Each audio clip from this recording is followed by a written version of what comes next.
Hello నమస్తే welcome to Andhraprabha నేను Priya Kaushik. Donald Trump మళ్ళీ వివాదాల కేంద్రంగా మారారు. Tax, hush money, election inter reference వంటి ఆరోపణలు ఆయనను చుట్టుముట్టాయి. ఇది కేవలం ఆరోపణలేనా లేకపోతే ఇందులో రాజకీయ కక్ష సాధింపు చర్యలా అనే వివరాలు తెలుసుకుందాం. ప్రస్తుతం మనతో పాటు ఇంటర్నేషనల్ అఫైర్స్ అనలిస్ట్ మామిడి గిర్ధర్ గారు ఉన్నారు. వారి మాటల్లో విందాం. హలో సార్, నమస్తే. నమస్తే అమ్మా. నమస్తే మీకు, మీ ప్రేక్షకులందరికీ నమస్కారాలమ్మా.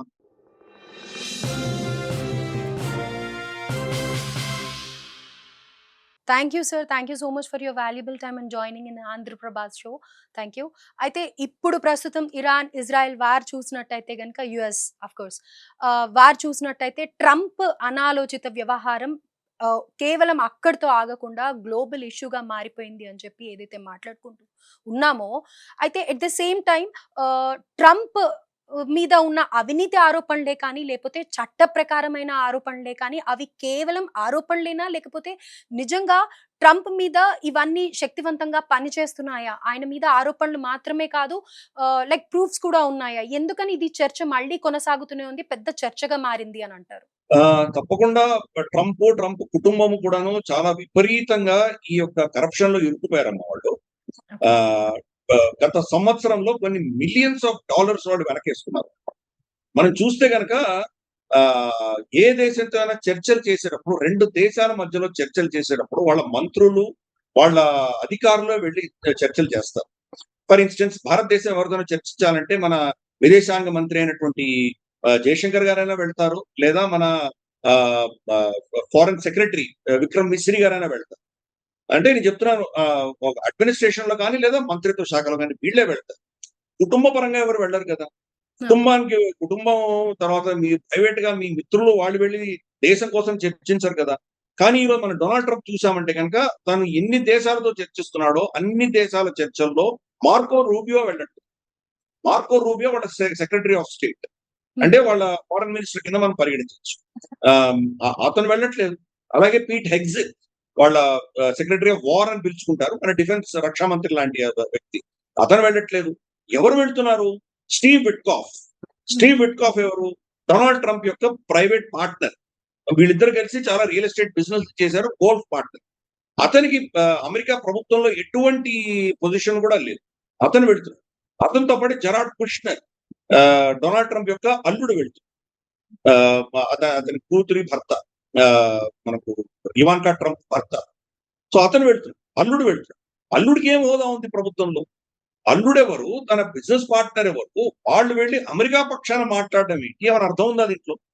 ఇంతకంటే కరప్షన్ ఏమైనా ఉంటుందా? మనకు అక్కడ చూసాం. మనం గాజాలో సంబంధించినటువంటి చర్చలంతా వాళ్ళే చేశారు.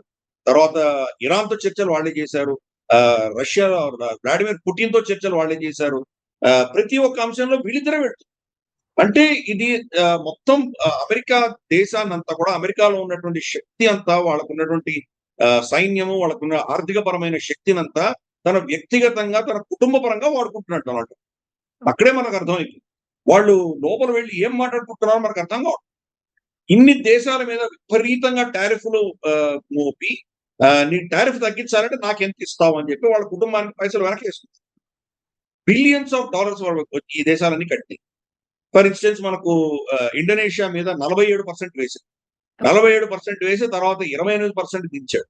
తర్వాత దాన్ని 19% తీసుకురావడానికి కొన్ని బిలియన్స్ ఆఫ్ డాలర్స్ వీళ్ళు పైసలు తిన్నారు. అలాగే గల్ఫ్ దేశాలు, ఇన్ఫాక్ట్ ఖతార్ అయితే కనుక ప్రైవేట్ గా ఒక బోయింగ్ ని డొనాల్డ్ ట్రంప్ కి వాళ్ళు బహుకరించారు, ఒక గిఫ్ట్ ఇచ్చారు ప్రైవేట్ గా. అంటే ప్రెసిడెంట్ ఆఫ్ అమెరికాకి ఇవ్వలేదు, డొనాల్డ్ ట్రంప్ అన్న వ్యక్తికి, ఆ కుటుంబానికి వాళ్ళు ప్రైవేట్ గా ఇచ్చారు, పర్సనల్ గా ఇచ్చారు. అంటే ఇంతకంటే కరప్షన్ ఇంకేమైనా ఉంటుందమ్మా? అలాగే జరగబోయే ఈవెంట్ ఏం జరుగుతుందో ముందస్తుగానే తెలిసి దాని మీద బెట్లు పెడుతున్నాం. మన దేశంలో చాలా మటుకు ఈ బెట్లన్నీ వ్యవహారం అంతా మనం బ్యాన్ చేశాం. కానీ అమెరికాలో బెట్లు అన్నవి సర్వసాధారణంగా చేసుకోవచ్చు. అమెరికా ఇరాన్ మీద యుద్ధం చేస్తుందా లేదా బెట్ కాయొచ్చు. యుద్ధం చేసింది అంటే కనుక ఎవరో గెలుస్తారు, ఈ బెట్ లో ఎవరికో పైసలు వస్తాయి. యుద్ధం జరగలేదంటే ఎవరికో గెలుస్తారు. ఇలా ఉంటుంది. ఈ బెట్స్ అనేది దేని మీదైనా చేయొచ్చు. ఈ రోజు ఇవాన్కా ట్రంప్ ఎర్ర బట్టలు వేసుకొస్తుందా లేదా బెట్ చేయొచ్చు, నీ ఇష్టం. దానికి ఏం హద్దు పద్దు లేదు. అమెరికాలో ఏదైనా చేయొచ్చు. వీటిల్లో ఏం చూసారంటే ఒక ప్యాటర్న్ కనిపిస్తుంది. ఆ ట్రంప్ ప్రభుత్వంలో ఉన్నటువంటి వ్యక్తులు, వాళ్ళకి ఇన్ఫర్మేషన్ వచ్చిన తర్వాత అజ్ఞాతమైనటువంటి అకౌంట్లు ఓపెన్ చేసి ఆ రోజు దాని ముందు రోజు ఓపెన్ చేసి దాన్ని బెట్లు పెడుతుంది. బెట్లు పెట్టి 100% వాళ్ళే గెలుస్తుంది. అంటే కంప్లీట్ గా ఇన్సైడర్స్ చేస్తున్నారు ఈ పైసలన్నీ తింటున్నారు. ఫర్ ఇన్స్టెన్స్ ఇరాన్ యుద్ధం అప్పుడు కూడా ఇరాన్ యుద్ధం జరుగుతుందా లేదా అని బెట్లు కాస్తే చాలా మంది జరగకపోవచ్చు అని మా లాంటి వాళ్ళ విశ్లేషకులు ఏం చెప్తారు, లాజిక్ లేదు. ఇరాన్ లో ఖమేనీని చంపేస్తే కనుక అమెరికా అక్కడ ఉండవలసిన ఆవశ్యకత ఉండదు. వాళ్ళకి సున్నీ దేశాలకి శత్రువు లేకపోతే కనుక అమెరికా ఏం చేస్తుంది అక్కడ, కాబట్టి యుద్ధం చెయ్యడు అని మనం చెప్తాం. హ్మ్. కానీ దానికి భిన్నంగా యుద్ధం చేశారు. అంటే యుద్ధం జరుగుతోంది, నిర్ణయం జరిగిపోయింది అని తెలిసిన వాళ్ళు ఈ బెట్లు కాస్తారు. సో ఇలా బిలియన్స్ ఆఫ్ డాలర్స్ వాళ్ళు తినడం అన్నది మనకు ఎవిడెన్స్ వచ్చింది. అందుకనే మనకు కొంతమంది అమెరికన్ సెనేటర్లు, డెమోక్రాట్ సెనేటర్లు ఏం చేశారంటే పెట్స్ ఆఫ్ బిల్ అని కొత్తది ప్రవేశపెట్టారు వాళ్ళ పార్లమెంట్ లో. అంటే ఇటువంటి వాటికి ప్రభుత్వం చేసే నిర్ణయాల మీద మీరు బెట్లు కట్టకూడదు అని చెప్పేసి ఒక చట్టం తీసుకురావాలని వాళ్ళు చట్టాన్ని ప్రవేశపెట్టారు. ఎందుకంటే వాళ్ళు చూపిస్తున్నారు కూడా ఇటువంటివన్నీ ఎలా వాళ్ళు లూట్ చేస్తున్నారు. అలాగే డొనాల్డ్ ట్రంప్ ఒక స్టేట్మెంట్ ఇవ్వగానే మార్కెట్ పైకి వెళ్తుంది, కిందికి వెళ్తుంది. దాంట్లో వాళ్ళ కుటుంబం దాంట్లో ఇన్వెస్ట్ చేస్తున్నారు. ఫర్ ఇన్స్టెన్స్ టారిఫ్లు వేస్తున్నాను, ఫలానా రోజు నేను అనౌన్స్ చేస్తున్నాను అని వాళ్ళకి తెలిసి వాళ్ళు ఏం చేశారంటే మార్కెట్లు పడిపోతాయని తెలిసి ఈ రోజు ఉన్న రేటుకి వాళ్ళు అమ్మేశారు. మార్కెట్ ఎలా ఉంటుందండి అమ్మ, అమ్మిన తర్వాత ఆ రోజే మనం షేర్స్ ఇవ్వాల్సిన అవసరం లేదు. ఓ వారం 10 రోజులు మనకు టైం ఉంటుంది. వారం రోజుల్లో మన షేర్స్ కొని మళ్ళీ వాళ్ళకి అమ్మొచ్చు. ఈ రోజు ₹100 షేర్ నేను ₹100కి అమ్మానంటే నాకు తెలుసు ఇది 60కో 70కో పడిపోతుందని నాకు తెలుసు కాబట్టి 100కి అమ్మాను. డొనాల్డ్ ట్రంప్ అనౌన్స్ చేయగానే స్టాక్ మార్కెట్స్ అన్ని పడిపోగానే తక్కువ ధరలో కొన్నారు. 60కో 70కో కొని వాళ్ళు 100కి అమ్మారు. అంటే $30 వాడు దాని మీద సునాయాసంగా వాళ్ళు సంపాదించుకోగలరు. తర్వాత ఏం చేశారు, మళ్ళీ డొనాల్డ్ ట్రంప్ దీన్ని 90 రోజులు దీన్ని పొడిగించేటువంటి నిర్ణయం తీసుకునేటప్పుడు కూడా వీళ్ళు మళ్ళీ ఏం చేశారు, స్టాక్ మార్కెట్స్ పెరుగుతాయని తెలిసి తక్కువ ధరలు ఇప్పుడే కొనేసి ఎక్కువ ధరలో వాళ్ళు అమ్మారు. అంటే ఇది ఈ స్పెక్యులేషన్ అంతా కూడా వాళ్ళు చేస్తున్నారు. వాళ్ళ కుటుంబము, అతని యొక్క టీం అంతా వాళ్ళు చేస్తున్నారు. బాహటంగా ఓపెన్ గా కరప్షన్ చేస్తున్నారు. ఈ గల్ఫ్ లో ఉన్నటువంటి దేశాలు, వెస్ట్ ఏషియాలో ఉన్న దేశాలందరూ కూడాను ఈ వీళ్ళ కుటుంబానికి బిలియన్స్ ఆఫ్ డాలర్స్ ఆల్రెడీ ముడుపులు చెల్లించారు, జరాడ్ కుష్నర్ కి ఇచ్చారు. సో ఇది ఈ రోజు డొనాల్డ్ ట్రంప్ లో వాళ్ళ కుటుంబం వాళ్ళు చేస్తున్నటువంటి పరిస్థితి. అందుకనే ఇటువంటి సమస్యలలో మళ్ళీ వాళ్ళ కుటుంబం మీద ఇటువంటి ప్రశ్నలు పుడతాయి, ఇన్వెస్టిగేషన్లు జరుగుతాయి. ఎన్ఐఏ మన సిఐఏ లాంటి వాళ్ళు ఇన్వెస్టిగేట్ చేస్తారు, ఎఫ్బిఐలు చేస్తారన్న ఉద్దేశంతో డొనాల్డ్ ట్రంప్ వాళ్ళ కుటుంబాన్ని, వాళ్ళ బిజినెస్ పార్ట్నర్ని అందరికి కూడా క్షమాభిక్ష పెట్టబోతున్నారు. జో బైడెన్ అదే చేశాడు. అతను రాష్ట్రపతిగా దిగిపోయేదానికి జస్ట్ ఒక 2-3 రోజుల ముందర 48 గంటల్లో 72 గంటల్లో అందరినీ క్షమించాడు. ఎవరెవరిని క్షమించాడు? యాంటోనీ ఫౌచిని క్షమించాడు. బిలియన్స్ ఆఫ్ డాలర్స్ చైనా నుంచి తినేసి మొత్తం మన కోవిడ్ కి కారకుడైనటువంటి వ్యక్తి, అతని మీద ఇన్వెస్టిగేషన్లు ఇప్పుడు కాదు తర్వాత ఎప్పుడైనా ఇన్వెస్టిగేట్ చేయడానికి కూడా ఎవరికి అధికారం లేకుండా అతను క్షమించాడు. సొంత కొడుకు హంటర్ బైడెన్ క్షమించాడు. హంటర్ బైడెన్ మనకు వేశ్యలతో తిరుగుతున్నటువంటి వీడియోలు, యుక్రెయిన్ కి రష్యాకి అమ్మేసినటువంటి ఎవిడెన్స్లు ఇవన్నీ బయటపడ్డాయి. ఈ యొక్క ఏమంటారంటే ఈ స్పెక్యులేషన్స్ అంతా అతను ఎలా చేశాడు, ఎలా అతను డ్రగ్ అడిక్ట్, ఎన్నో గన్ కల్చర్, ఎన్నో చాలా ట్యాక్స్ ఎలావేట్ చేశాడు, చాలా అంశాలు ఉన్నాయి. ఇవన్నిటిని మినహాయిస్తూ వీటన్నిటిని క్షమిస్తూ ఫ్యూచర్ లో కూడా అతను ఏం తప్పు చేసినా అతను ఎవరు ముట్టడానికి వీలు లేదని క్షమించేసి వెళ్ళిపోయాడు. సో ఇలా ఉంది అక్కడ. రాష్ట్రపతికి ఉన్న శక్తిని అంతా దుర్వినియోగం చేసుకుంటారు వాళ్ళు. కాబట్టి ఆ కుటుంబం అంత కరప్షన్ లో ఉన్న కుటుంబం ఈ రోజు వాళ్ళకేం పట్టలేదు. యుద్ధం వస్తే కనుక వాళ్ళు లాభపడుతున్నారు. దాంట్లో నష్టం ఏమి ఎవరికి, ప్రజలు, సమాజము, ప్రపంచం అంతా నష్టపోతున్నా వాళ్ళకి చీమ కుట్టినట్టు కూడా లేదు. వాళ్ళు పైపెచ్చు దాని మీద సంపాదించుకుంటున్నారు. వాళ్ళు చమురు ధరలు పెరిగే కొద్దీ వాళ్ళే దాన్ని పైసలు సంపాదించుకుంటారు. ఆయిల్ కంపెనీలన్నీ కూడా వాళ్ళకి వచ్చేటువంటి గెయిన్ ఏదో ఉందో $60లకు అమ్మాలి, ఈ రోజు 110కి వెళ్ళిపోయింది. అది అంటే $50 పెరిగిపోయింది.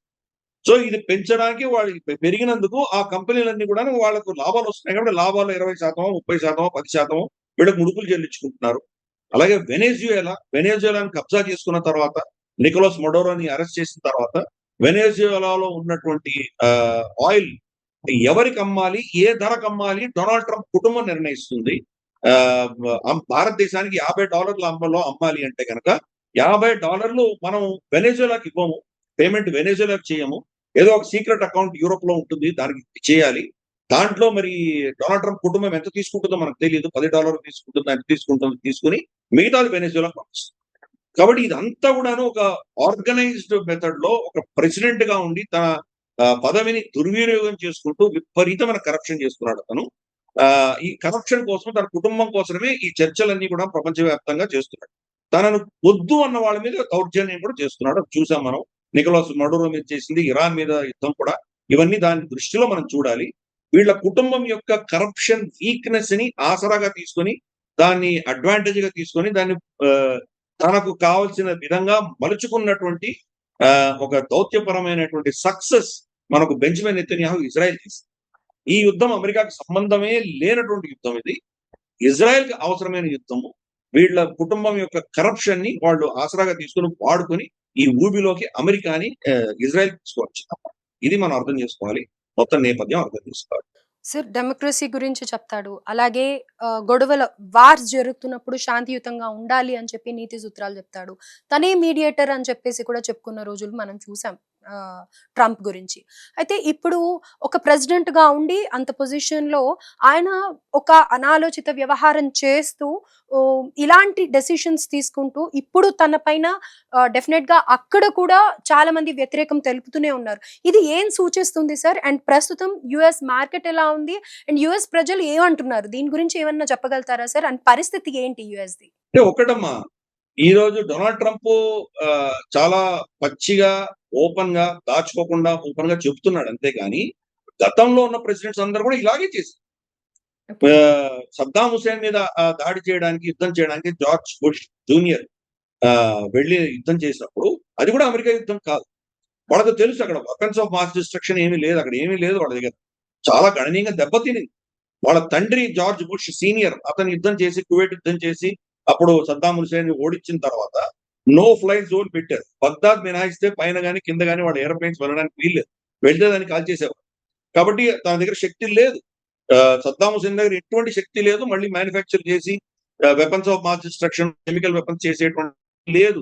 అమెరికాకు తెలుసు. అయినా వీళ్ళు యుద్ధం చేశారు. ఎందుకు యుద్ధం చేశారు? ఇప్పుడు ఎలా యుద్ధం జరుగుతుందో అప్పుడు కూడా అది అమెరికా యుద్ధం కాదు, ఇజ్రాయెల్ యుద్ధం. ఇజ్రాయెల్ సద్దాం హుసేన్‌ని చంపాలి అని నిర్ణయించుకున్నారు కాబట్టి వాళ్ళు అమెరికాని ఆ బరిలోకి దించారు. అప్పుడు జార్జ్ బుష్ జూనియర్‌ని కూడా వాళ్ళు అతన్ని ఎమోషనల్‌గా అతని మనసుని వీళ్ళు కబ్జా చేసుకొని అతన్ని యుద్ధంలో దించారు. ఎలా? తన తండ్రి అయినటువంటి జార్జ్ బుష్ సీనియర్ కువైట్ యుద్ధంలో యుద్ధం చేసినప్పుడు ఆహ్, సద్దాం హుసేన్ అప్పుడు ఏమన్నాడంటే, నన్ను ఓడించినటువంటి ఈ జార్జ్ బుష్ సీనియర్‌ని నేను చంపి తీరుతాను. మా మనుషులు వెళ్లి అమెరికాలో ఇతన్ని అసాసినేట్ చేస్తారు అని చెప్పి ఒక స్టేట్మెంట్ ఇష్యూ చేశారు. దాన్ని వీళ్ళు వాడుకున్నారు. ఎవరు? మన ఇజ్రాయెలీస్. వాడుకొని తన కుమారుడైనటువంటి జార్జ్ బుష్ జూనియర్ ప్రెసిడెంట్ అయ్యాక, నీ తండ్రిని చంపుతానన్న వాడిని నువ్వు ఊరికే ఉండి ఉపేక్షించి వదిలేస్తావా నువ్వు? అతన్ని చంపవా నువ్వు? అని చెప్పి అతన్ని రెచ్చగొట్టారు. రెచ్చగొట్టి అతన్ని బరిలోకి దించారు. కాబట్టి ఇదేదో డొనాల్డ్ ట్రంప్ ఒకడే చేస్తున్నాడు అని అనుకోవడానికి వీల్లేదు. గతంలో ప్రెసిడెంట్స్ అందరూ ఇవే చేశారు. కానీ బరాక్ ఎవరి ఒబామా మీద